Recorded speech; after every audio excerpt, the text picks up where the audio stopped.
बहुत समय पहले की बात है। एक बहुत ही घना और हरा भरा जंगल था। ये जंगल सिर्फ पेड़ों और जानवरों से नहीं, बल्कि आवाजों से भी बना था। यहाँ पेड़ धीमी आवाज में आपस में बातें करते थे। नदियां पत्थरों से टकराकर मधुर गुनगुनाहट सुनाती थीं और जानवर दिल से हंसते थे। इस जंगल की सुबह बहुत खास होती थी। सूरज की पहली किरण के साथ पक्षी चहचहाने लगते थे, पत्ते हवा में सरसराते थे और जानवर एक दूसरे को आवाज देकर दिन की शुरुआत करते थे।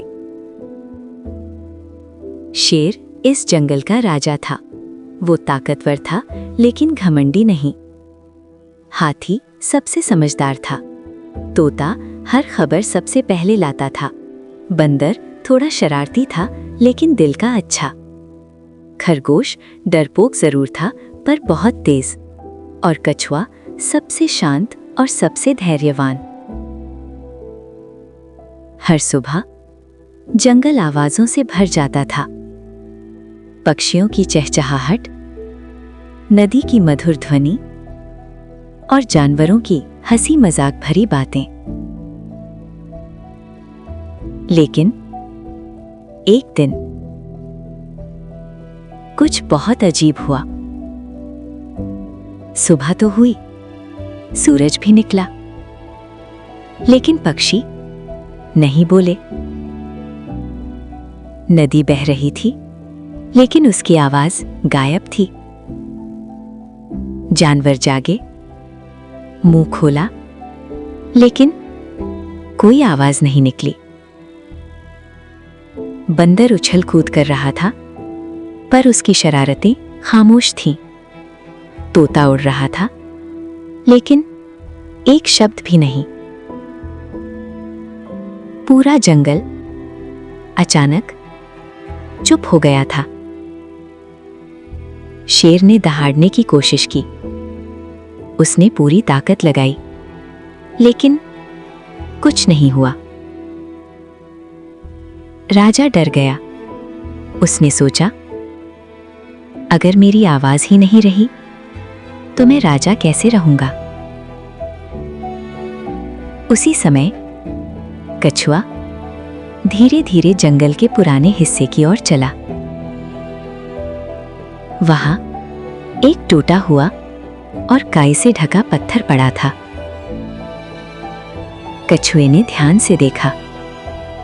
उस पर कुछ लिखा था, अगर जंगल एक दूसरे की नहीं सुनेगा, तो जंगल की आवाज खो जाएगी।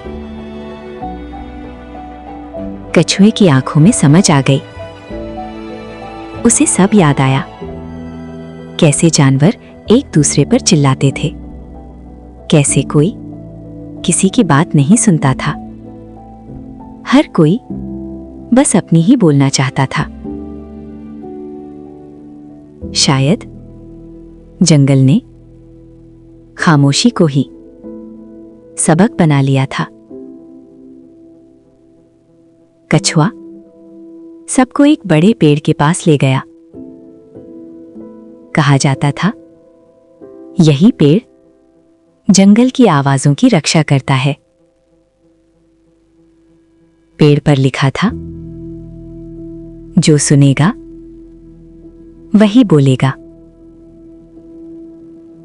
सब जानवर चुपचाप बैठ गए।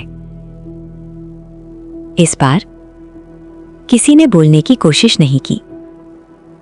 सबने एक दूसरे को दिल से समझने की कोशिश की।